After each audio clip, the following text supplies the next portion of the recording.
नमस्कार। हेडलाइन में आपका स्वागत है। मैं हूं आज आपके साथ सुहेल किदवई।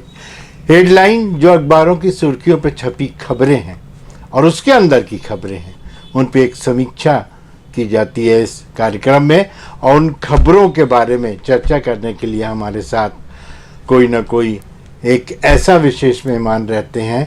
लेकिन आज के दिन मेहमान नहीं बल्कि हमारे कहना चाहिए चैनल के editor in chief Kamlesh Yadav भैया हमारे साथ उपस्थित हैं।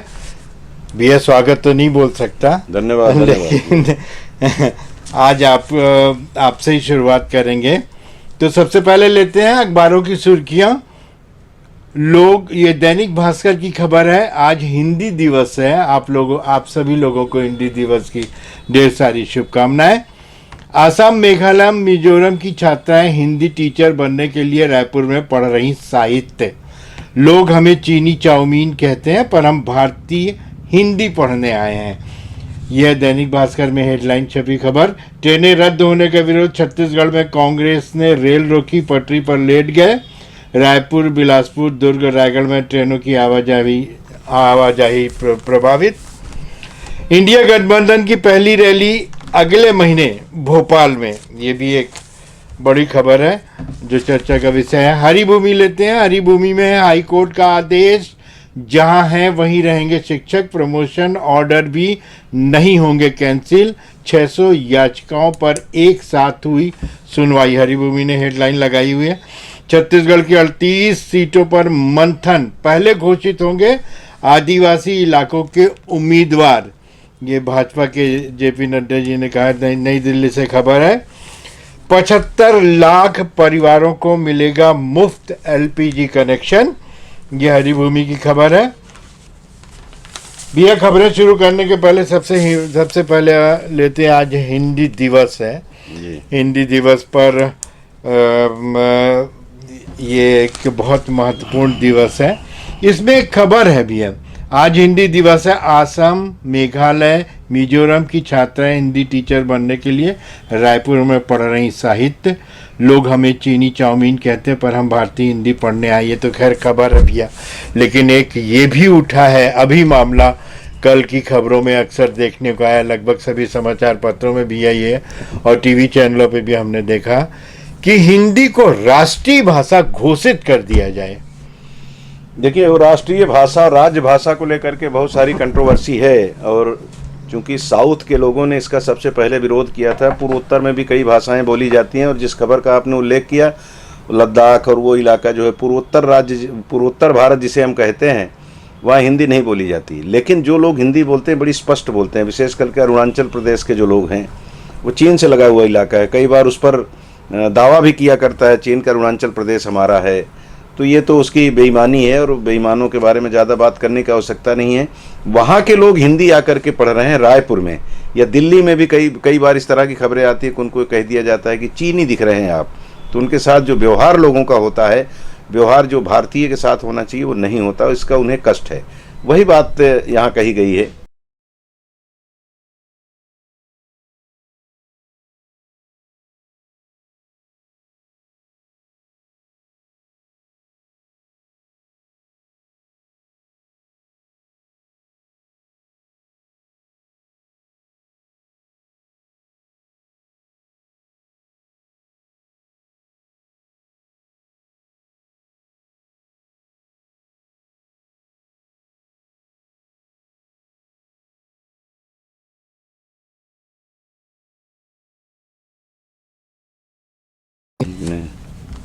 मैं बोलूँगा, शुरू कर दूँ।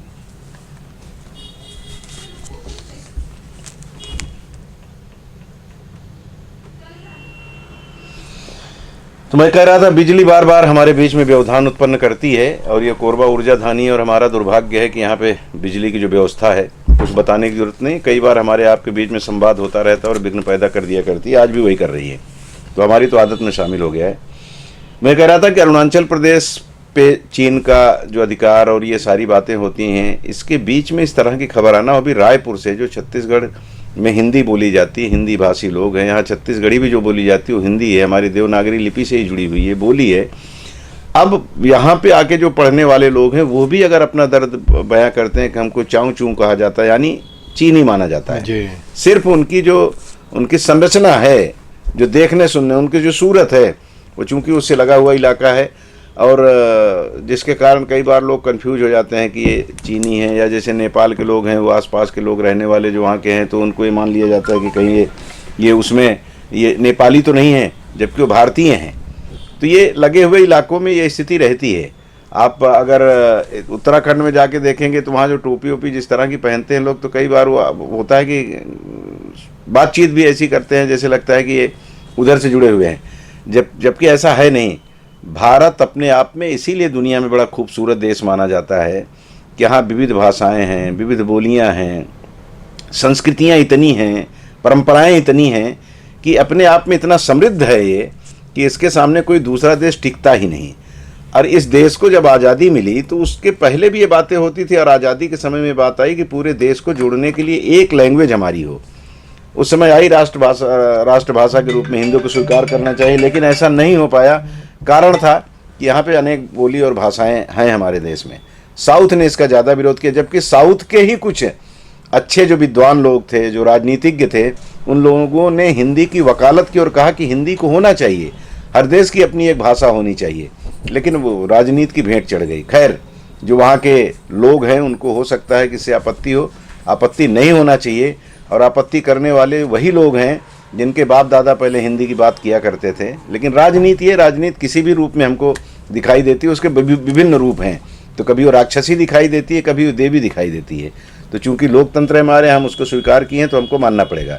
रही हिंदी की बात, तो स्वाभाविक है कि जो हिंदी भाषी क्षेत्र में रहने वाले लोग हैं उनके लिए वाकई वो मातृभाषा है। जो माँ बोलती है वही भाषा हम बोल रहे हैं, उसी को हम मातृभाषा कहते हैं। तो मातृभाषा हमारी हिंदी है।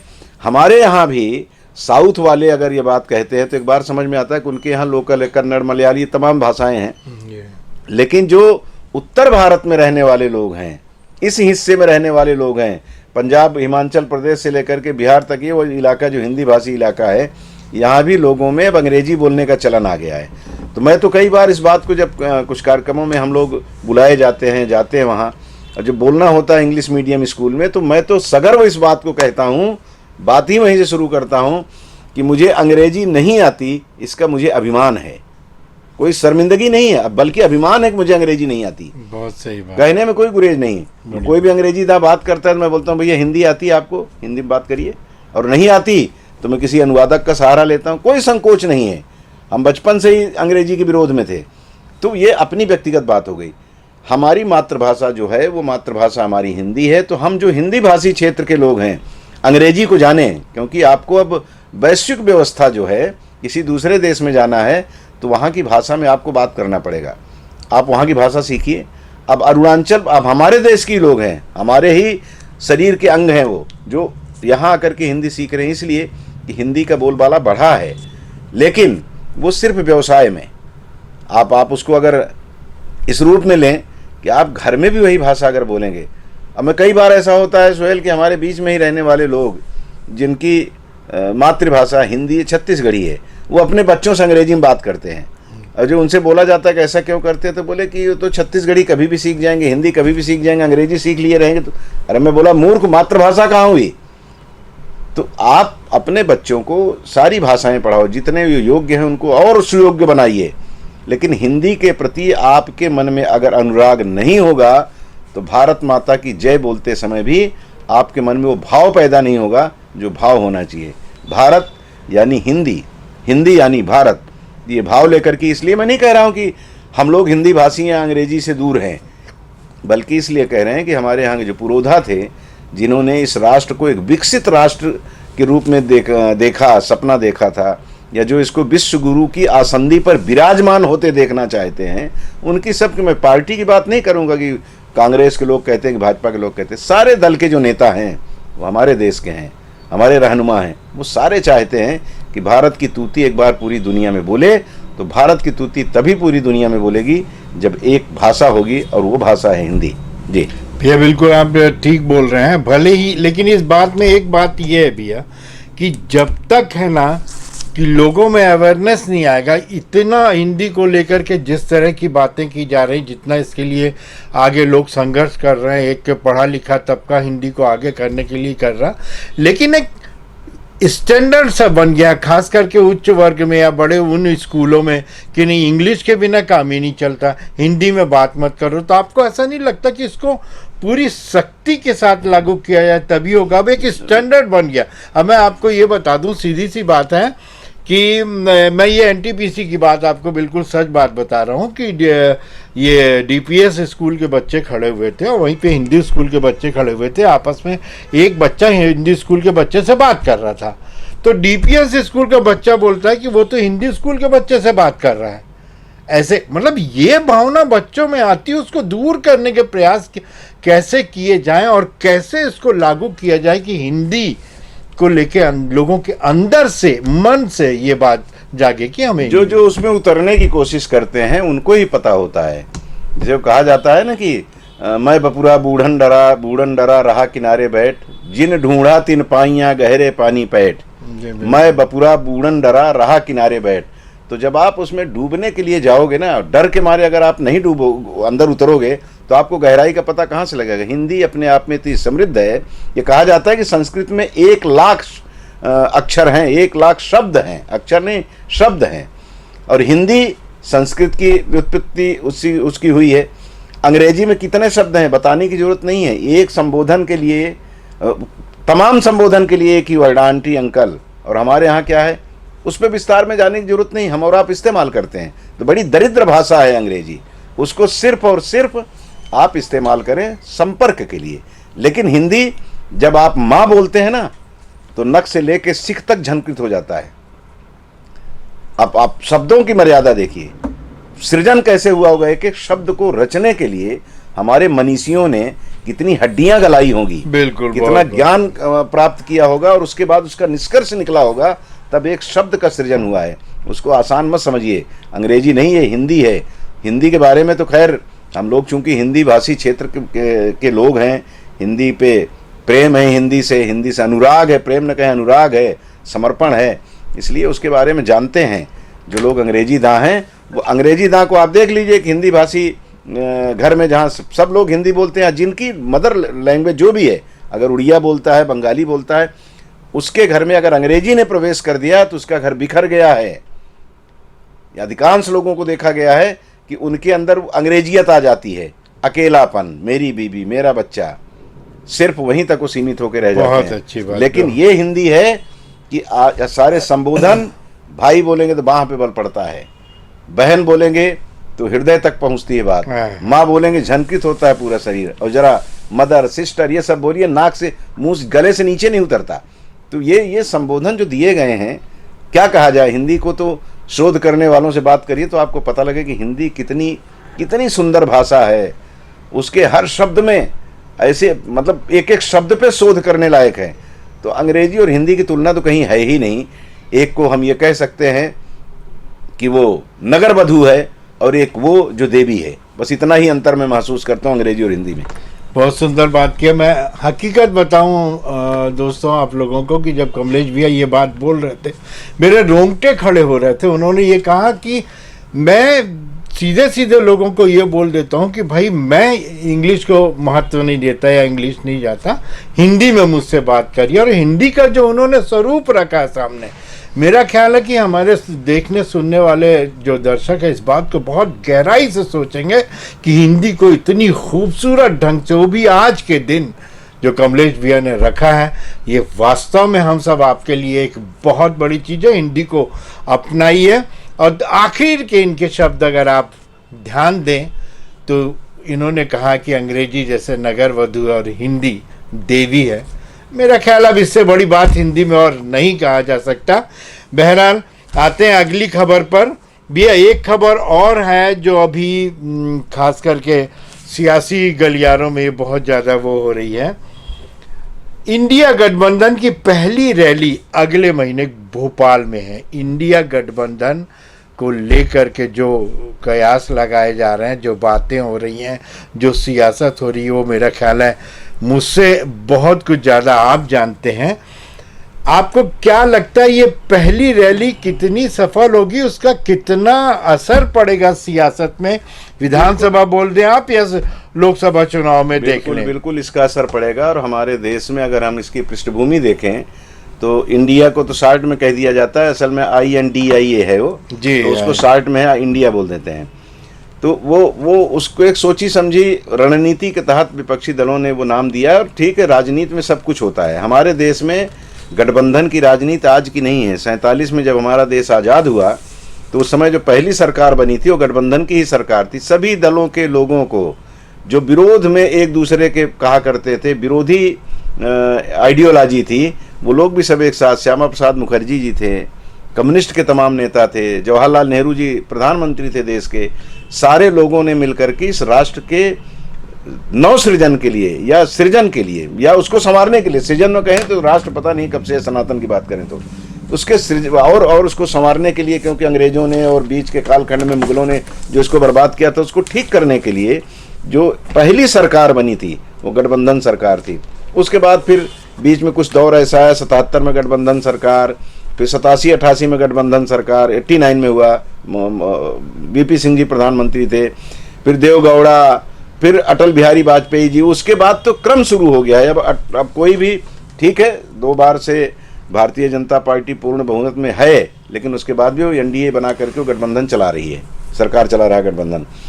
जो आज की तारीख में जो कोशिश हो रही है, पहली बार नहीं, इसके पहले भी हुआ है। अब इसमें भाजपा के लोग आरोप लगाते हैं कि इनमें कोई प्रधानमंत्री कौन होगा तो आपस में लड़ेंगे, पहले आपस में लड़ लो फिर उसके बाद आप चुनाव लड़ो, इस तरह की बातें कह के मजाक उड़ाया जाता है। ऐसा नहीं है। लोकतंत्र की खूबसूरती है हमारे देश की। और यह भी होता है कि जब एक पहलवान कोई मैदान में होता है ना, और जब लोगों को लगता है कि ये सबको हरा देगा तो सारे लोग मिलकर के उसके ऊपर आक्रमण करते हैं। वही राजनीति में भी होता है। यही सारे दल इकट्ठा होकर के कांग्रेस का विरोध करते थे। अब भारतीय जनता पार्टी का विरोध कर रहे हैं कांग्रेस के नेतृत्व में, यानी कांग्रेस बड़े दल के रूप में सामने है, जैसे भाजपा बड़े दल के रूप में हुआ करती थी। तो ये लोग जो कोशिश कर रहे हैं वो कोशिश विशुद्ध रूप से उनकी अपनी जो आइडियोलॉजी है, उनका अपना जो काम करने का तौर तरीका है, वो लोगों के सामने लेके जा रहे हैं। धर्मनिरपेक्षता की बात कर रहे हैं कि भारतीय जनता पार्टी सांप्रदायिक पार्टी है, वो हिंदुओं को ही लेकर के चल रही है, इस तरह का आरोप लगाते हैं। और भारतीय जनता पार्टी के लोग बोलते हैं कि ये बताएं कि हम जितनी भी योजनाएं बना रहे हैं क्या वो सिर्फ हिंदुओं के लिए है। सबके अपने अपने तर्क हैं, लेकिन मेरा ऐसा मानना है कि हमारे इस लोकतंत्र की यही सबसे बड़ी खूबसूरती है कि विपक्ष को बाकायदा हमारे यहाँ संविधान में निहित है कि नेता प्रतिपक्ष भी एक मंत्री के बराबर का ओहदा होता है उसका, और प्रधानमंत्री को जितना अवसर मिलता है उतना नेता प्रतिपक्ष को मिलता है, मुख्यमंत्री को जितना अवसर मिलता है उतना ही अवसर इनको भी अपनी बात रखने का मिलता है। यानी लोकतंत्र में पक्ष और विपक्ष की भूमिका पहले से तय है। और वही बात है कि खूबसूरती तभी लोकतंत्र की बढ़ती है, या जो सत्ता पक्ष होता है उस पर अंकुश लगाने के लिए कौन जाएगा? अंकुश लगाने के लिए वोट दे करके तो हमने राजा बना दिया, लेकिन राजा अगर गलत कर रहा है तो उसको रोकेगा कौन? तो उसके विपक्ष में जो लोग खड़े होते हैं वो उनको रोकते हैं, चाहे विधानसभा हो, चाहे लोकसभा हो या सड़क हो। तो सीधी सी बात है कि INDIA जो बना है, इंडिया जिसको हम कहते हैं, वो अगर उनको लगता है या हम लोगों को लगता है कि यहाँ पे इस बात का विरोध होना चाहिए, तो हमारा स्वर, हमारे भाव उन विपक्षियों के जरिए सत्ता पक्ष के विरोध के रूप में दिखाई देता है, तो हमारा लोकतंत्र और मजबूत होता है। भोपाल में जो कुछ करेंगे, क्योंकि अभी तक तो इनकी बैठकें हुई, पटना में हुई, बेंगलुरु में हुई, उसके बाद महाराष्ट्र में किया इन्होंने, मुंबई में, अब सबने तय कर लिया है कि सिर्फ बैठकों से काम नहीं होगा, बल्कि सड़क पर उतरना पड़ेगा, लोगों को बताना होगा कि हम एक हैं। और वो भोपाल में पहली कोशिश हो रही है। भोपाल में चूंकि भारतीय जनता पार्टी की सरकार है अभी, और सबकी कोशिश है कि वहाँ सरकार बदले और विपक्ष एक साथ मिल करके लड़ेगा। तो ये एक बड़े राज्य से, वो उत्तर प्रदेश के बाद मध्य प्रदेश को बड़ा राज्य माना जाता है, वहाँ से एक संदेश वो पूरे भारत में देना चाहते हैं कि पूरा विपक्ष वर्तमान सत्ता पक्ष के विरोध में है, आप हमारे साथ आए और वर्तमान सत्ता पक्ष को उखाड़ने में हमारा सहयोग करें। ये भाव लेकर के आ रहे हैं लोग। लेकिन भैया इसमें एक छोटी सी बात मैं आपसे ज़रूर पूछूंगा। ये तो आपने लोकतंत्र की खूबसूरती बताया, विपक्ष के बारे में बताया, लोग भी यही सोच रहे हैं, लेकिन जो एक लोगों के मन में एक बात है वो मैं जानना चाहता हूँ कि विपक्षी एकता जो 23 और 28 पार्टियों का एक गठबंधन बना है, INDIA इंडिया, ये सत्ता पक्ष को हटाने के लिए बल्कि मोदी जी को हटाने के लिए है। हाँ ठीक है, दोनों चीजें हैं भाई। अभी वर्तमान में जो सरकार है, मोदी एक तरफ है, एक तरफ सरकार है। चूंकि वो प्रधानमंत्री हैं और अपनी पार्टी के कद्दावर नेता हैं, आज की तारीख में मुझे नहीं लगता कि नड्डा जी बिना उनके इशारे के सांस भी लेते होंगे। तो ये सीधी सी बात है कि आप मोदी जी को हटाने का मतलब है भाजपा को सत्ताच्युत करना, सत्ता से बाहर करना। तो वो वही जैसे यहाँ बात करते हैं लोग, तो इनके यहाँ INDA की बात करेंगे, इंडिया की बात करेंगे, तो उसमें बहुत सारे चेहरे हैं। ममता बनर्जी हैं, लालू प्रसाद यादव हैं, नीतीश कुमार हैं, साउथ से कई नेता हैं उसमें। तो ये सारे लोग मिलकर के एक गुलदस्ता तैयार किए हैं। लेकिन उनके यहाँ जो गुलदस्ता है उसमें गुल जो है वो कई ठो है, लेकिन दस्ता एक है। तो इनके यहाँ गुल भी कई हैं और दस्ता भी कई हैं। तो ये इकट्ठा होकर के चल रहे हैं, गुलदस्ता बनने की कोशिश कर रहे हैं। और उनके यहाँ गुलदस्ता में बिना मोदी के कुछ नहीं है आज की तारीख में। तो वो मोदी को हटाने की बात इसीलिए करते हैं कि मोदी को हटाओ, तो मोदी को हटाओगे तो योगी आ जाएंगे जी। तो अब मजाक में लोग बोलते हैं कि अभी तो बड़े छोटे को देख रहे हो, ये जो छोटा दिख रहा है ये उससे भी बड़ा वाला मोदी है। तो फिर उस समय क्या करेंगे? तो क्या योगी को हटाएंगे? तो कुल मिलाकर वो पार्टी भारतीय जनता पार्टी है या NDA है, उसको हटाओगे तभी तो हटेंगे। तो वो कहने वाली बात हो गई कि भाई हम तो ये काम नहीं करते, लेकिन हमारा पड़ोसी जिद करता है इसलिए हम ये काम कर रहे हैं। तो वही बहाने करने वाली बात है कि हम मोदी को हटाना चाहते हैं। मोदी मतलब भारतीय जनता पार्टी, NDA को सरकार से अलग करना। बहरहाल भी मैं जहाँ तक जानता हूँ, जहाँ तक मुझे अकल है कि आपने जब से होश संभाला तब से पत्रकारिता को जिया है आपने, सियासत आपने उठते भी देखा, गिरते भी देखा, ऊंच नीच सब देखा आपने।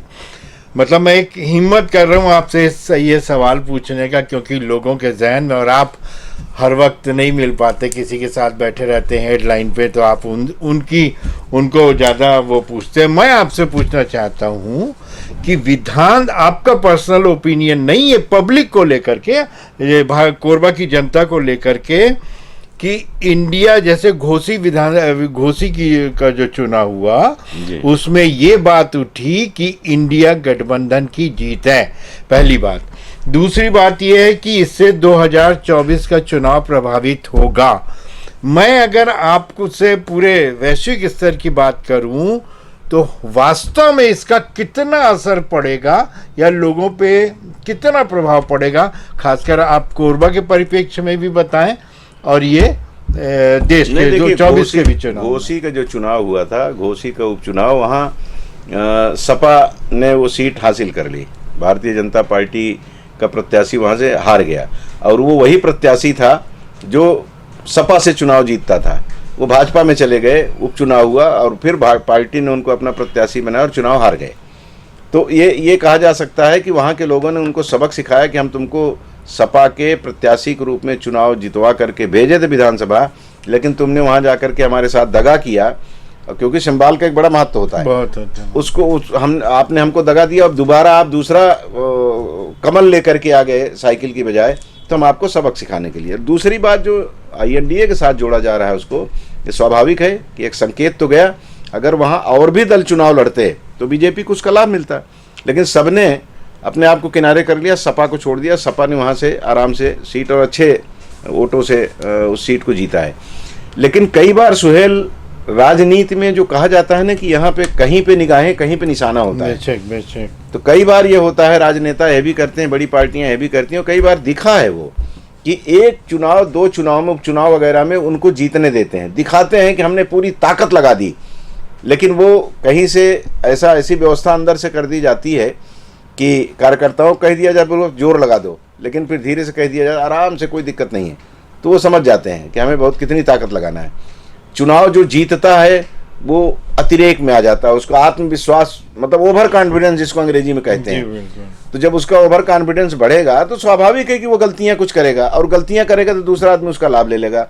अभी 2024 में चुनाव होना उत्तर प्रदेश में, लोकसभा का तो पूरे देश में होना है, क्योंकि अभी 1-1.5 साल पहले ही वहाँ चुनाव हुआ है, तो स्वाभाविक है कि वहाँ की विधानसभा का चुनाव तो समय लगेगा। तो वहाँ एक संदेश देने की बात आती है कि आप बड़े बलशाली हो गए। अब आप जब बलशाली अपने आप को मान लोगे तो आपसे चूक भी होगी, और चूक होगी तो दूसरे की नज़र उस पर रहेगी, उसका पूरा फायदा ले लेगा। तो कई बार यह भी होता है, दोनों चीज़ें उसमें हैं कि वो घोषी से एक संदेश भी गया कि गठबंधन अगर ऐसे ही चुनाव लड़ेगा तो बीजेपी के लिए मुश्किलें खड़ी कर सकता है, मोदी के लिए मुश्किलें खड़ी कर सकता है। लेकिन दूसरी रणनीति अगर बीजेपी की रणनीति ये थी कि इनको ओवर कॉन्फिडेंस में डाल दो और ये गलती कहीं ना कहीं कुछ करेंगे और उसका फ़ायदा हम लेंगे।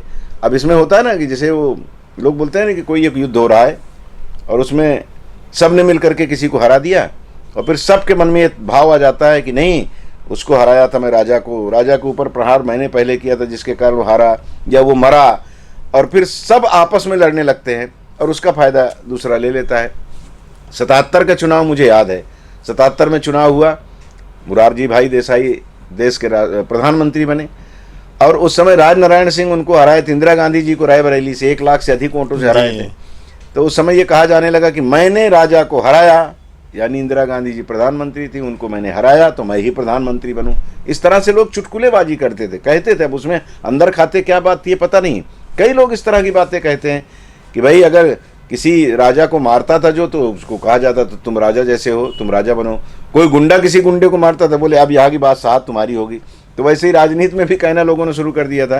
तो ये चीज़ें चलेंगी। अभी हो सकता है सपा ज़्यादा ताकतवर अपने आप को समझ ले और बाकी लोगों से उसका गठबंधन बोले भाई 80 में हमको इतनी सीट चाहिए, कांग्रेस को नहीं दे, उसको नहीं दे, बोले मैं ही लड़ूंगा, तो इनकी फूट का हमको फायदा मिलेगा। बसपा इनके साथ नहीं है, गठबंधन के साथ। उसने कह दिया विधानसभा लोकसभा में अकेले लड़ूंगी, मायावती जी ने घोषित कर दिया है। तो सीधी सी बात है कि ये फूट डालने का भी एक तरीका होता है कि आप गर्वित हो जाओ, घमंड में आ जाओ, और उस घमंड में आप दूसरे लोगों को, अपने सहयोगियों को किनारे करते जाओ, और फिर आपसे वो किनारे होंगे तो आपके फूट का लाभ हमको मिलेगा। तो यह भी राजनीति होती है। ये कि बस इसी से जुड़ा एक आखिरी प्रश्न, उसके बाद दूसरे समाचारों पे आऊंगा जी, कि आपको क्या लगता है कि ये इंडिया गठबंधन जो बना हुआ है ये चल पाएगा? बिल्कुल अगर चलेगा। आपने अभी तक का जो इतिहास देखा है, या आपका जो विवेक है और आपका इतना जो अनुभव रहा है, क्या सक्सेस हो पाएगा? नहीं, सक्सेस होते हैं। सीट बंटवारे को लेके कोई भी गठबंधन, आज कई चीजें होती हैं सुहेल की, आज उसका लाभ हानि हमको नहीं दिखेगा। मैंने कहा ना कि 47 में देश आज़ाद होने के बाद जवाहरलाल नेहरू जी ने जो प्रयास किया था, वो तो आरएसएस की, जिसको बाद में उन्होंने प्रतिबंध भी लगाया उस पर, आरएसएस के लोगों को कहा था कि आप आइए इस परेड में भाग लीजिए। परेड में भाग लिया था लोगों ने। और फिर गठबंधन जब 77 में बना, पूर्ण गठबंधन जो दिखाई देता है, तो आखिर में वो जो एक लौ दिखाई दी थी वो बीपी सिंह के समय भी काम आई, लेकिन वो ज़्यादा दिन नहीं चल पाई, 77 में भी नहीं चल पाई। गुजराल और देवगौड़ा के समय में भी बड़ी मुश्किल से ले दे करके कुछ दिन चल पाई। लेकिन वही गठबंधन जो शुरू हुआ था, वही गठबंधन आगे चल करके अटल बिहारी वाजपेयी जी ने 6 साल सरकार चलाई जी, बिल्कुल, और फिर 10 साल तक सरदार मनमोहन सिंह जी ने चलाई, और 9 साल से ये चला रहे। ठीक है, पूर्ण बहुमत में, लेकिन गठबंधन को लेके चल रहे ना। तो गठबंधन का कहीं आज जो कुछ हो रहा है, आज उसका असर नहीं दिखाई देगा, या दिखे और नहीं दिखेगा तो आगे चल के उसका असर दिखेगा। असर तो रहेगा, निश्चित उसका असर पड़ेगा। सियासत पे अगर कमलेश भैया के साथ बैठे हैं और बात करने के लिए, तो मेरा ख्याल है इनको इतना अनुभव है पूरी वैश्विक परिदृश्य का कि हम 3 दिन तक भी डिबेट करते रहें या हेडलाइन करते रहें तो भैया का वो नहीं होगा, अनुभव है ये। चलिए आते हैं प्रदेश पर। एक खबर है भैया, राज्य सरकार ने आवासहीन लोगों के लिए बनाया नियम, नजूल भूमि पर 6 साल का कब्जा जरूरी, तभी पट्टा मिलेगा। आवास नहीं बनाया तो होगा निरस्त। क्या माने इसको, सियासत या? बिल्कुल बिल्कुल सियासत है। जब पिछली बार सरकार बनी भूपेश बघेल जी के नेतृत्व में, उसके बाद लोकसभा का चुनाव हुआ, लोकसभा के तुरंत बाद नगरीय निकाय का चुनाव हुआ। तो नगरीय निकाय चुनाव से पहले, चूंकि प्रदेश में भाजपा की सरकार काफ़ी सीटें लेकर के बनी थी, कांग्रेस की, भूपेश बघेल जी के नेतृत्व में, लोकसभा में 11 में से सिर्फ 9 सीटें, 2 सीटें इनको मिली थी, 9 सीटें भाजपा को मिली थी। तो ये लगा कि नगर निगम चुनाव में कहीं हमारी स्थिति कमज़ोर ना हो, इसलिए उन्होंने सर्वे कराया जी, कि जो सरकारी ज़मीनों पर लोग काबिज हैं, वो सर्वे हुआ था और ये कहा गया था कि आप लोगों को पट्टा इसका मिलेगा जी। कुछ लोगों को प्रतीकात्मक रूप से पट्टे दिए भी गए। जी। तो लोगों के मन में एक भाव आ गया कि चलो, विधानसभा में भी कहा गया था आरवी सर्वे हो रहा है तो उसका लाभ हमको मिलेगा। और फिर अधिकांश प्रदेश की नगर निगमों पर जी कांग्रेस ने, हालांकि वो पहले सीधा चुनाव होता था महापौर का और पार्षद का अलग अलग, लेकिन फिर बाद में पार्षदों का चुनाव, फिर महापौर बनाए गए उसमें से, तो रणनीति बदल दी गई, लेकिन उसमें इनको सफलता काफ़ी मिली और अधिकांश नगर निगम, मुझे लगता है कि सारे नगर निगम में इन्हीं का कब्जा हो गया। तो अब चुनाव का समय आ गया। चुनाव के समय में भारतीय जनता पार्टी ने कुछ दिन पहले एक आंदोलन किया था रायपुर में भी, जिसमें उन्होंने कहा था कि आवासीय पट्टा देने की बात आपने कही थी। आवासहीनों को, जो प्रधानमंत्री आवास योजना है, उसमें भी आपने बहुत सारे लोगों को उस लाभ से वंचित कर दिया था। तो इसको लेकर के एक बड़ा आंदोलन इन लोगों ने किया रायपुर में, लाखों लोग उसमें इकट्ठा हुए थे। तो ये मुद्दा कहीं बीजेपी और ज़्यादा अगर उसको प्रज्वलित करेगी उस आग को, तो भाजपा को नुकसान होगा। इसलिए इन्होंने एक, जो चूंकि पहले से सर्वे हो रखा था, तो एक उसको ले आया कि अब उस योजना को धरातल पर लाने की ज़रूरत है। तो उसी के तहत ये कह दिया गया और उसमें कुछ नियम बना दिए गए हैं कि नजूल की जगह जो होगी वहीं पे होगा, फिर उसके बाद ज़्यादा होगा तो उसके लिए क्या नियम बनाए गए हैं कि आपको और पैसा देना है, 600 ही 800 का, 600 और 800 दो स्लैब रखा गया उसका। और फिर ये भी कहा जा रहा है उसमें कि अगर आप इतने दिन में नहीं बना लेंगे या उसका जीर्णोद्धार नहीं करवा लेंगे तो निरस्त भी हो जाएगा। तो कुल मिलाकर चुनाव के समय में ये जो लोगों को रेवड़ी बांटी जा रही है, रेवड़ी अब ये तो भाजपा की भाषा हो जाएगी, लेकिन जो लाभ लोगों को देने की बात कही जा रही है तो ठीक है। अब ये भी कह सकते हैं कि जिन लोगों को लाभ मिलेगा उनको ठीक है, चुनाव के वक्त ही सही, देर आए दुरुस्त आए, तो कम से कम उन लोगों को जिनका एक सपना होता है कि मेरा घर दोबारा नहीं टूटे, हमने बड़ी मेहनत से बनाया है, ये सुरक्षित रहे, तो उनको जो पट्टा मिल जाएगा तो उनके सिर पे जो तोड़ फोड़ की आशंका मंडराती रहती है, भय मंडराता रहता है उनके सिर पे, उससे वो मुक्त हो जाएंगे और अपने घर में हैं ये उनको एहसास होगा। तो सरकार की इस योजना का स्वागत किया जाना चाहिए। ठीक है भैया, लेकिन इसमें एक और ये क्या, समझ लीजिए चुनाव सर पे ही है, कब हो जाए, सितंबर में मेरे ख्याल है विधानसभा चुनाव हो जाने चाहिए। नहीं, सितंबर तो चल रहा है, अक्टूबर नवंबर में चुनाव होगा, तो अक्टूबर में आचार संहिता लागू हो जाएगी जहाँ तक, मतलब सर पे है अगर अपन कहा जाए। उल्टी गिनती शुरू हो गई है। तो क्या ये योजनाएं चुनाव के पहले हो पाएंगी या फिर काम शुरू हो जाता है? जब काम शुरू हो गया, एक नियम बन गया जी और वो गजट में प्रकाशित हो गया, तो सीधी सी बात है कि वो अभी नहीं तो आगे तक चलता रहेगा। सब लोगों को तो नहीं हो पाता क्योंकि कुछ उसमें त्रुटियां रहती हैं, उसको ठीक करना होता है। क्योंकि आप किसी को पट्टा देने जा रहे हैं तो खैर पहले सर्वे हुआ है जी, मुझे स्मरण है, हम लोगों ने बहुत सारी खबरें भी उसको लेकर के लगाई थी जी। और लोग बड़े प्रसन्न थे कि चलिए हमको ये अधिकार मिल रहा है। लेकिन फिर गैप हो गया और उसमें कुछ कानूनी अड़चनें आई होंगी। अब उन अड़चनों को दूर करके भूपेश बघेल सरकार ने अपनी तरफ से ये प्रयास किया है कि लोगों को तोहफा दिया जाए। और इसमें मैं समझता हूँ कि एक बड़ी भूमिका राजस्व मंत्री के रूप में, क्योंकि राजस्व से जुड़ा हुआ मामला है, जो कोरबा के विधायक हैं जय सिंह अग्रवाल जी, उनकी भी बड़ी भूमिका रही। भूपेश बघेल जी की तो भूमिका रहेगी क्योंकि वो सरकार के मुखिया हैं। तो मैं ये समझता हूँ कि जो लोग स्लम एरिया में रहते हैं, सरकारी ज़मीनों पर उन्होंने अपना आशियाना बना रखा है, उनके लिए ये बहुत बड़ा उपहार है। जी बिल्कुल ठीक है भैया। आते हैं अब कोरबा की खबरों पर, और ये हेडलाइन कोरबा भास्कर की है। रेल लाइन पर खड़े होकर कांग्रेसियों ने किया विरोध, मांगों का ज्ञापन सौंपकर दी गिरफ्तारी। ये हेडलाइन बनाया है कोरबा भास्कर ने। 38 साल पुराने एसटीपीपी की यूनिट का हो रहा है रिनोवेशन। युवक को टक्कर मार भाग रहा टेलर बेकाबू हो गया। सामूहिक दुष्कर्म से गर्भ पुलिस नहीं लिख रही है रिपोर्ट, इस पे विज्ञप्ति भी जारी किया है पुलिस ने कल। अवैध रेत खनन परिवहन अब जुर्माना के साथ 5 साल की जेल भी।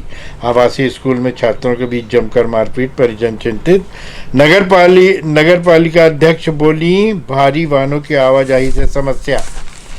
कोरबा भूमि ने अपने मुख्य प्रश्न पर दिए जगह। नए super critical thermal power plant में सबसे कम दर पर होगा विद्युत उत्पादन। कोयले को उन्होंने बेस बनाया है। रेत के अवैध उत्खनन परिवहन पर होगी रोक। भैया सबसे पहले तो एक खबर को लेते हैं हम। हालांकि कोरबा के बारे में तो मैं सोचा था कि कमलेश भैया के साथ बैठूंगा तो बहुत सी मेरे दिमाग में और खबरें थी जिस पर आपकी से चर्चा करनी थी, समय कम होने के कारण नहीं कर पाऊंगा।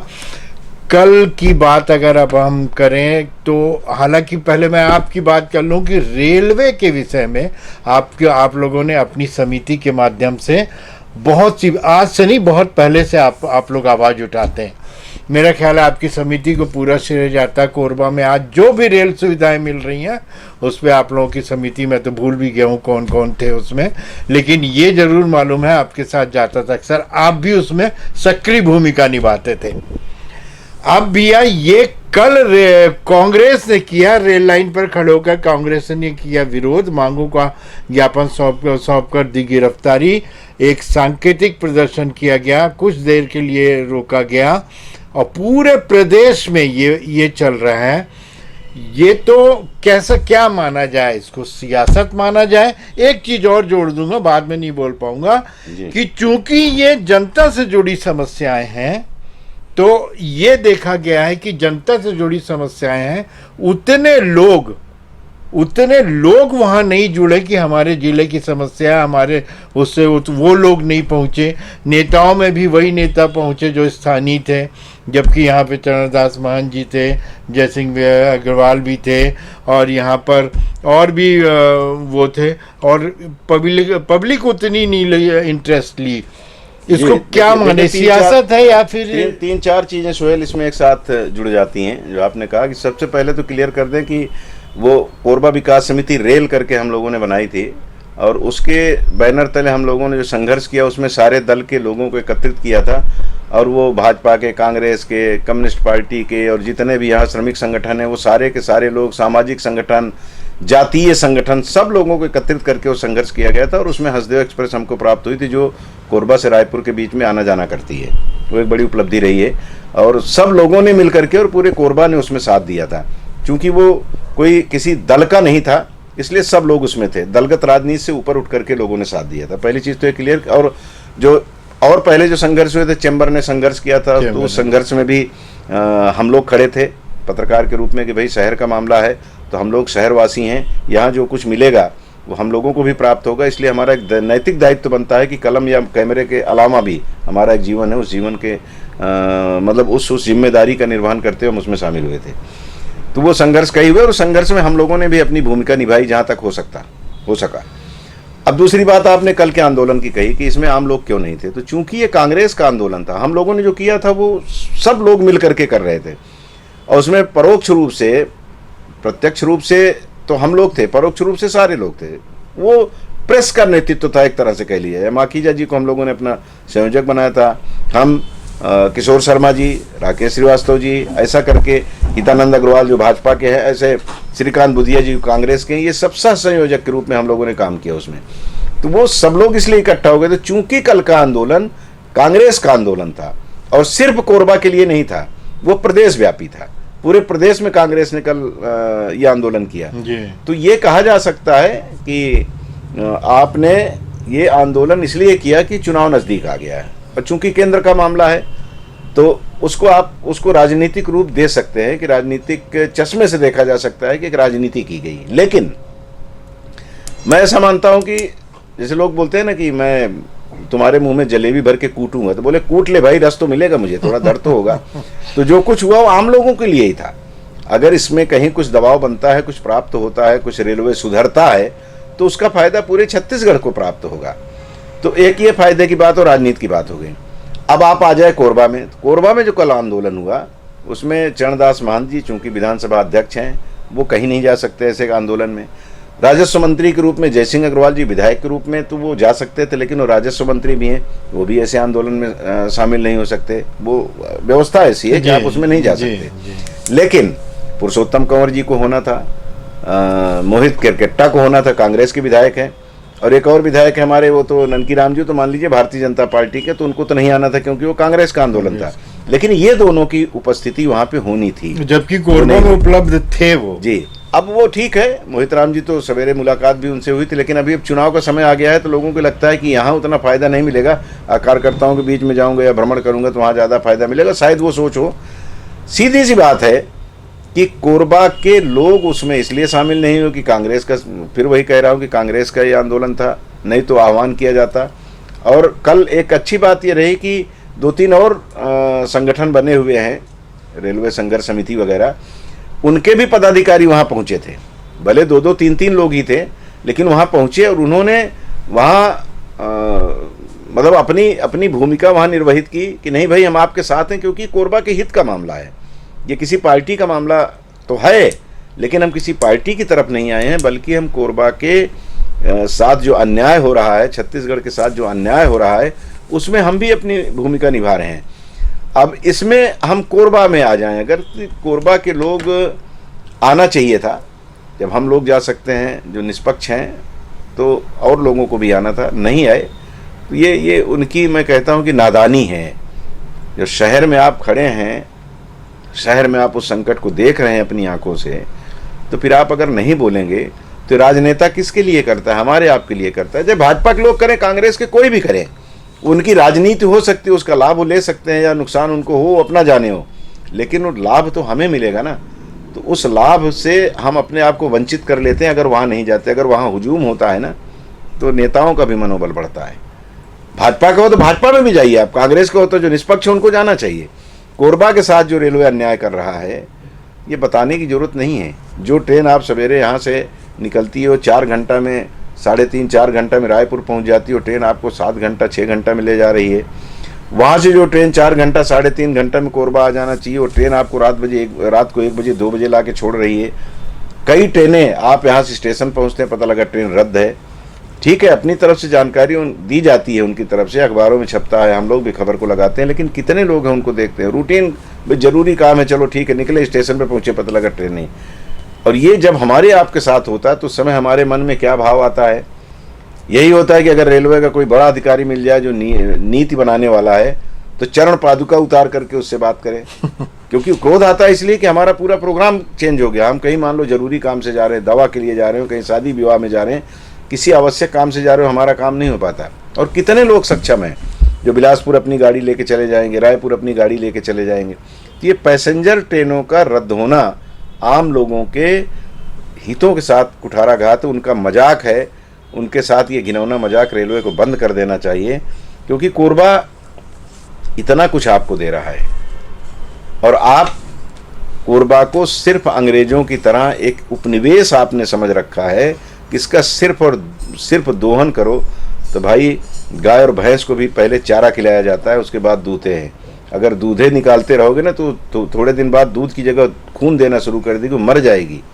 तो आप मरने मत दीजिए कोरबा के लोगों की भावनाओं को, बल्कि इसको जो इसका जायज हक है वो दीजिए। और बस वही जो दर्द आपने बयां किया वही दर्द मेरा भी है। फिर कह रहा हूँ कि राजनीतिक चश्मे से न देखें, इस तरह के आंदोलन में आप बिल्कुल निकलें। क्योंकि वो जो कहते हैं ना कि माँ भी दूध तब तक नहीं पिलाती जब तक बच्चा उसको खसोटता नहीं है, रोता नहीं है। तो हमको रोना पड़ेगा, और रोएंगे तो इनको नहीं, इनके बाप को भी देना पड़ेगा। तो आप अपने अधिकारों के लिए थोड़ा सा सजग होएं, तब जा कर के फिर स्थितियां बेहतर होंगी। आप अपने अधिकारों के लिए सजग होएं। भैया मैं एक पॉइंट बस इसमें, और ये तो समझ लीजिए कांग्रेस ने किया, लोग कह सकते हैं इसलिए नहीं आया, पार्टी विशेष की बात थी, चुनाव वगैरह चल रहा है। लेकिन अगर आप इसका अंतिम विकल्प अगर मैं आपसे पूछूं, अंतिम विकल्प वो क्या हो सकता है? नहीं, उसका अंतिम विकल्प यही है कि हम ये नहीं कहते। जब मैं थोड़ा सा पीछे जाता हूँ कि लोगों ने यहाँ अपनी ज़मीन दी, अपनी पुश्तैनी ज़मीन दी कि आप यहाँ खदानें शुरू करिए। छीन ली गई या दिया लोगों ने? हम तो ये कहते हैं कि उन्होंने दिया। अगर वो नहीं देते, अपने प्राण देने पे उतारू हो जाते पूरा का पूरा गांव, तो आप यहाँ खदानें नहीं खोल पाते जी। जो खदानें नहीं खुलती तो सीधी सी बात है कि बाहर के लोग नहीं आते, और फिर ये आपकी मालगाड़ियाँ नहीं चलती जी। तो वो लोगों ने देश हित में, राष्ट्र हित में अपनी पुश्तैनी जमीन को दान किया जी जी। और अभी भी हम लोग इतना प्रदूषण झेलते हैं सिर्फ इसलिए कि कोरबा में ही बिजली नहीं जितनी पैदा हो रही है, कोरबा ही बिजली का उत्पादन करने के बाद उसकी खपत नहीं कर लेता, बल्कि भारत के अन्य हिस्सों में, बल्कि यहाँ से बांग्लादेश तक रोशन हो रहा है। एनटीपीसी से बांग्लादेश को भी बिजली जाती है, यानी हम उसको ट्रेडिंग उसको बेचते हैं, उसका लाभ हमको मिलता है। और तब ये बात दिमाग में आती है कि हमारी ज़मीन, हमारा स्वास्थ्य, सब कुछ बर्बाद कर रहे हो आप। और सिर्फ अपना देख रहे हो। हमारा भी तो देखो, बहुत आप सही। खूब मालगाड़ी चलाइए, ढोइए माल, देश के विकास में हम सब यहाँ भूमिका अपनी निर्वहित कर रहे हैं, आप भी करिए। लेकिन साथ में हमारा जो जायज हक है, हमारा जो अधिकार है, उस अधिकार से भी तो हमें वंचित मत करिए। और अधिकार से वंचित करेंगे तो स्वाभाविक आक्रोश जन्म लेगा, और आक्रोश जन्म लेगा तो उसका कहीं ना कहीं नुकसान होता है। तो नुकसान रेलवे के अधिकारियों का, या ऐसा कहूँ गुस्से में कि उनके बाप का नहीं होगा, हमारे बाप का होगा, हम सबके बाप का होगा, हमारा सबका नुकसान होगा। इसलिए लोग धैर्य रखते हैं। लेकिन जब धैर्य टूटता है ना, तो फिर वो समझ में नहीं आता, फिर ये वो आदमी अपने नुकसान कर लेता होता है ना, कई बार क्रोध में आदमी अपना हाथ काट लेता है। तो हम अगर शासकीय संपत्ति को नुकसान पहुंचाते हैं तो हम अपना ही नुकसान पहुंचा रहे हैं। इसलिए यहाँ के लोग धैर्य धारण किए हुए हैं, उनके धैर्य की परीक्षा रेलवे ले रहा है। अब ये धैर्य अगर टूटेगा तो नुकसान स्वाभाविक होगा। तो बेहतर है कि आप मालगाड़ियों को खूब चलाएं, रेलगाड़ियों को भी चलाएं, यात्री गाड़ियों को भी चलाएं। विशेष करके पैसेंजर को यहाँ से जो बारंबार रद्द किया जाता है, उनको डिले कर दिया जाता है कि लोग इस पे बैठे ही नहीं, और बाद में आप शो कर दो कि भाई आमदनी कम हो गई, इसको चलाने से कोई फ़ायदा नहीं है क्योंकि सवारियाँ नहीं है। ये रणनीति, ये कूटनीति, ये दरिद्रता, ये कुटिलता दिखाना रेलवे बंद करे तो अपने आप सब कुछ ठीक हो जाएगा। जी बिल्कुल ठीक है। और जिस तरह से अगर हम ये हेडलाइन को अगर हम रेलवे के जिम्मेदार अधिकारी देख रहे हैं, उन तक ये खबर पहुंचती है, तो मुझे ऐसा लगता है कि कमलेश भैया ने जो कहा, अब उसके बाद कहने के लिए कुछ नहीं बचता कि अगर धैर्य टूटा तो फिर क्या होगा। बहरहाल भी आते हैं अगली खबर में। दो अखबारों ने ये खबर को छापी है, अवैध रेत खनन परिवहन, अब जुर्माना के साथ 5 साल जेल भी। कई बार इस पे एक्शन हो चुका, कई तरह की कार्रवाई हो चुकी, ये रुकता नहीं है ये, लेकिन ये बदस्तूर जारी रहता है अवैध रेत खनन का मामला। और इसमें कभी कभी तो अधिकारियों की संलिप्तता भी पाई जाती है, कभी कभी ठेकेदारों की गुंडागर्दी भी पाई जाती है। कभी कभी नहीं, वही है ही है जी, कहने में गुरेज नहीं करना चाहिए कि जब लोग बोलते हैं कि अगर थानेदार ठीक है ना, तो मजाल क्या है कि कोई उसके इलाके में चोरी कर ले, इतने सोर्स होते हैं उनके पास। लेकिन अगर वो सो जाएगा तो फिर चोर फिर तो जागेगा। रेत चोरी पर नियंत्रण करने की जिसकी जिम्मेदारी है, वो है सबसे पहले तो खनिज विभाग की, उसके बाद पुलिस है। पुलिस तो हर फन मौला है, उसको हर अपराध पर नियंत्रण करने की उसकी जिम्मेदारी होती है। तो यहाँ इसको कमाई का एक जरिया बना दिया गया कि जो रेत 600 रुपये 700 रुपये में हमको मिला करती है, वो रेत 2500 रुपये 3000 रुपये 1800 रुपये मिनिमम उसके ऊपर ही मिल रही। वो पैसा कहाँ जा रहा है? 600 से और 2000 के बीच का जो अंतर है 1400 का, वो किसके पास जा रहा है? इन्हीं लोगों के बीच में बट रहा है। पिस कौन रहा है? घर बनाने वाला। पिस कौन रहा है? वो व्यक्ति जो इससे प्रत्यक्ष परोक्ष रूप से जुड़ा हुआ है। जो व्यवसाय करने वाले लोग हैं वो भी परेशान हैं। जो बिल्डिंग मटेरियल बेचने वाले हैं, उनसे अगर कभी बात करिए तो यही बोलते हैं, भैया क्या करें, हम लोग तो ये सारा सामान खरीद के रायपुर से ले आते हैं। अब जब रेत इतनी महंगी हो गई है तो इसको लोग अपना घर बनवाना भी बंद कर दिए। लोग बोलते हैं कि चलो जब सस्ती होगी तब देखेंगे, क्योंकि आदमी का अपना एक बजट है कि भाई हमको, हमारे पास 10 लाख रुपए है, 10 लाख रुपए में ये चीज़ों में हमको इतना इतना खर्चा करना है। उसने बजट बना लिया और पता लगा कि अब वो 11 लाख 12 लाख पहुँच रहा है रेत के कारण, तो उनके विकास में कहीं नहीं थोड़ा सा बाधा पड़ती है। उनको लगता है कि और व्यवस्था कर लें तब हम आगे बढ़ाएं काम को। तो ये है बहुत छोटी, लेकिन जो काम करवा रहा है ना, हमने भी एक काम करवाया, हमने भी झेला है। मिन्नत करनी पड़ती थी कि भैया दे दो, नहीं तो फिर उसका तरीका ही निकालते थे। कहने में कोई संकोच नहीं करता। मैं जब बैठता हूँ तो लगता है कि सच बोलने की कसम खा के बैठा हूँ। तो जो चोरी की गाड़ियाँ जा रही हैं उनको बोलते थे कि इनको पकड़ो, तो साले डर के मारे हमको भी देते थे और पैसा वही लेते थे। ये नहीं कि पत्रकार हो तो तुमको कम कर देंगे। ये सारी चीज़ मिट्टी भर भर के दिया गया है लोगों को रेत की जगह। मजबूरी में लोगों ने छान छान के अपना काम करवाया है। आशय मेरे कहने का इन सब बातों को ये है कि जो लोग इसके लिए जिम्मेदार हैं, उन लोगों को चांदी का जूता पड़ता है तो खामोशी से वो देखते हैं, फॉर्मेलिटी पूरी कर देते हैं। अब आप सज़ा उनको 20 साल की कर दो। बलात्कार पे आपने, अनाचार पे शब्द गलत हो गया, अनाचार पे आपने बहुत सारा कानून बनाया है, फिर ये हो जाता है कि उसको तो आजीवन कारावास होगा, फिर मृत्यु दंड भी क्या बंद हो गया? क्या वो होगा? लेकिन कानून से डर जिनके मन में है वो थोड़ा सा जरूर, जब सज़ा का प्रावधान रहता है तो दिमाग में थोड़ा सा भी अवसर उनको मिलता है, सोचते हैं कि अगर मैं फंस गया ना तो ज़िंदगी बर्बाद हो जाएगी। तो यहाँ तो बहुत छोटी सज़ा है, बड़ी सज़ा की बात कर रहा हूँ मैं।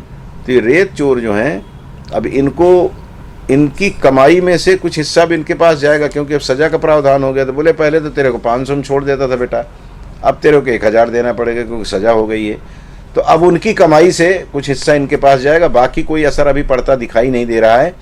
और अभी तो एक बात और है कि ये मैं बीच में एक दिन चर्चा में इस बात को कहा था, अभी 60 रुपये बोरी में बढ़ा। एक सीमेंट के व्यापारी से मेरी एक दिन बात हो रही तो बोल रहा था, बोले भैया पहली बार, मैं पिछले 40-45 सालों से सीमेंट बेच रहा हूँ, पहली बार ऐसा हुआ है कि 60 रुपये बोरी अचानक बढ़ गए एक साथ, नहीं तो कभी 5-10 ऐसा बढ़ता था।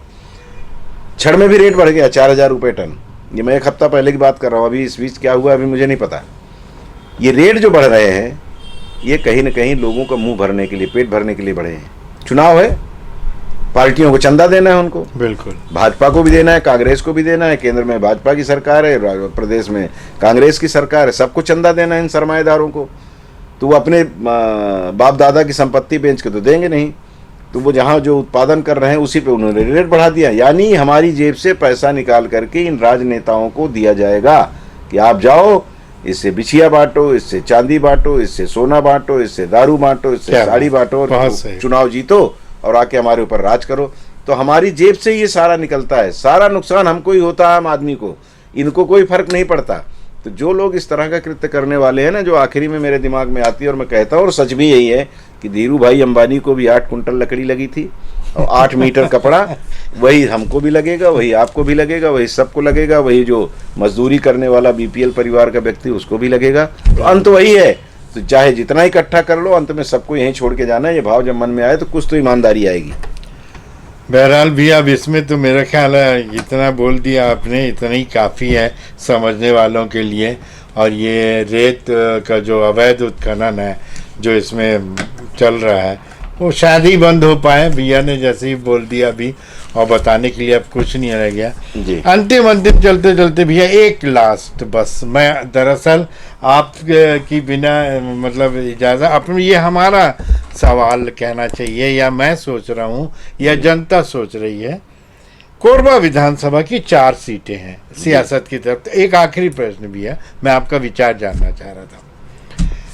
जो तानाखार विधानसभा सीट है वो कांग्रेस का गढ़ रहा है जी। भयानक विरोध है मोहित राम केरकेट्टा का कांग्रेस से जी। बीजेपी का कौन ये नहीं कह सकते। रामदयाल उइके उनका नाम है, अभी वहां बहुत दावेदार है और भी जी। हाँ, स्वाभाविक है, चुनाव से पहले होता है सर जी। कटघोरा में बहुत ही समझ लीजिए बहुत ही कंट्रोवर्सी वाला मामला बीजेपी कांग्रेस दोनों के लिए है। उनका भी वही जबरदस्त विरोध है जो कांग्रेसी सिटिंग एमएलए हैं अभी कंवर साहब, तो उसमें भी काफ़ी प्रॉब्लम चल रहा है अभी। वहाँ से किसको मिलेगी क्या मिलेगी। कोरबा फाइनल हो गया जी। रामपुर भी तो आप समझ सकते हैं, ननकी राम कंवर जी हैं, वो क्या होगा क्या नहीं होगा। आपका क्या मानना है भैया? मैं 2 पे फोकस करूंगा, रामपुर भी छोड़ देता हूं। तानाखार कटघोरा में कैसा समीकरण बैठेगा दोनों में? देखिए, एक पिक्चर आई थी टाइटैनिक, ये इसको मैं भी देखा था, जो डूबने लगा था ना, तो जो ऊपर चढ़े थे वो नीचे वाले ऊपर भागते तो ऊपर वाले और कहीं अपना आश्रय खोजना शुरू कर देते थे कि यहाँ मुझे आश्रय मिल जाएगा। वैसे ही कोरबा की राजनीति में हो रहा है। लखनलाल देवांगन को भारतीय जनता पार्टी ने प्रत्याशी घोषित कर दिया, तो यहाँ के भारतीय जनता पार्टी के लोग भाग रहे हैं कहाँ? कटघोरा की तरफ। सामान्य सीट है और वहाँ जो आदिवासी नेता हैं वो उनके मन में अब ये डाला जा रहा है कि तुम दावेदारी करो तानाखार के लिए, क्योंकि वहाँ सामान्य नहीं लड़ सकता जी। तो ये, और कांग्रेस में भी है, कांग्रेस में भी अब ये कहा जा रहा है कि पुरुषोत्तम कंवर को कहा जा रहा है कि सामान्य सीट है भाई, आप ऐसा करो, आप तानाखार से लड़ लो, आपके पिताजी एक बार लड़ चुके हैं, आप वहाँ लड़ोगे, अनजान नहीं हो कांग्रेस का। और मोहित राम केरकेट्टा अपने लगे हुए। देखिए, विरोध और पक्ष की बात इस समय तो होगी, क्योंकि राजनीति में बहुत कुछ होता है। जो कंपटीटर होते हैं वो एक माहौल बनाते हैं। मोहित राम केरकेट्टा से जो नाराज लोग हैं उन्होंने ग्रुप बना लिया और वो लोग ये कहना शुरू कर दिया कि इनका भारी विरोध है।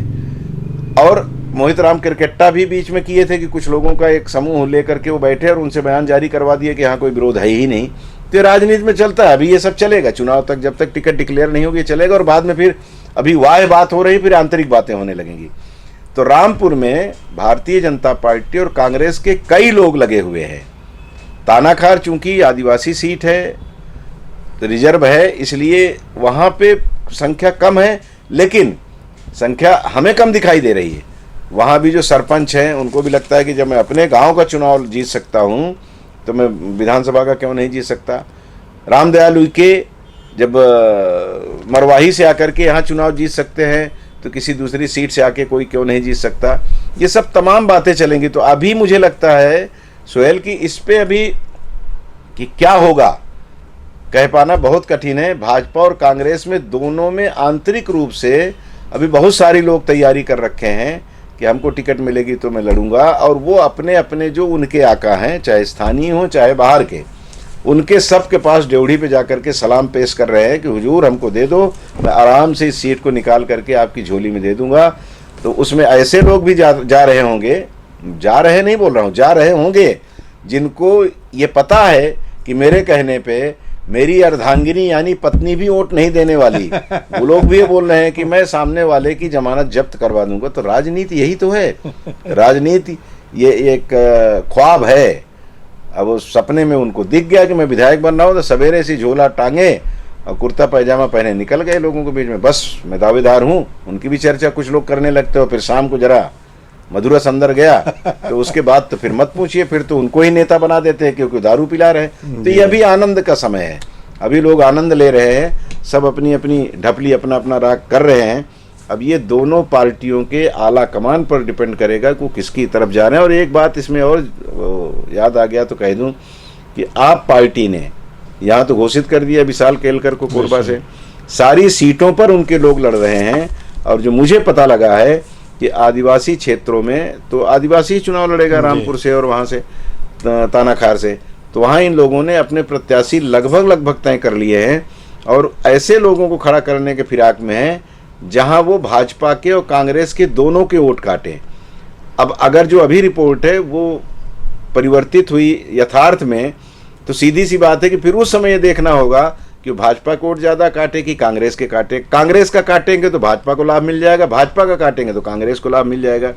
और एक दल अभी और उसका विदय हुआ छत्तीसगढ़ राज पार्टी, बीच में और एक शब्द है जी। उन लोगों ने भी तय किया है। अभी कल परसों ही किसी से बात हो रही तो उनका कहना था, उनके एक पदाधिकारी से, तो उनका कहना था कि 3 वर्ग के लोगों को हम इसमें टिकट नहीं देंगे, हम 90 विधानसभा सीट पे लड़ेंगे। ब्राह्मण, क्षत्रिय, वैश्य, 3 के लोगों को टिकट नहीं देंगे।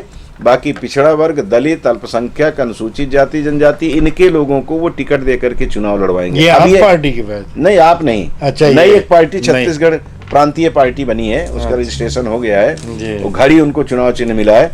वो लोग ऐसे लोगों, अब वो जब खड़े होंगे तो वो कितना प्रभावित करेंगे, कितना वोट काटेंगे, जीतेंगे तो नहीं, ये तो तय है, लेकिन वो भी जानते हैं नुकसान करेंगे। हाँ, वो नुकसान करेंगे। जिनको बिहार में एक शब्द दिया गया था, ओटकटवा। तो ये ओटकटवा जो हैं, अब ये चुनाव में बहुत सक्रिय रहते हैं। तो ये किसका वोट काटेंगे और किसको लाभ मिलेगा, ये अभी से कह पाना जरा मुश्किल है।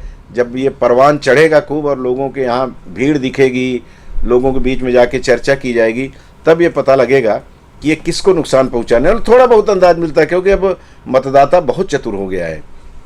वो किया कुछ रहता है, कहता कुछ है। तो जब आप एक के पास बैठ करके 15-20 मिनट, आधा घंटा चाटोगे ना उसकी बुद्धि को, तो उसमें से संकेत मिल जाएगा। लेकिन आप ये खाली माइक लेकर के खड़े हो गए, किसको वोट दिए हो, तो रामलाल को दिया रहेगा तो बोलेगा विजय को देके आया, विजय को देके। हाँ, नहीं बोल देगा भाई आपको क्या लेना देना, मैं तो, मेरे को जो अच्छा लगा मैं दे दिया, क्यों आपको बताऊं। इस तरह की भी बातें आती हैं। लेकिन जब समय, जो एग्जिट पोल वगैरह जो होता है ना, वो पहले से पूरी तैयारी करके वो लोग अध्ययन करते रहते हैं और उसके बाद आखिरी में उसका परिणाम देते हैं। ये मत मानिए कि वो बस निकलने वालों से पूछ लिए, तो वो अभी कह पाना जरा मुश्किल होगा।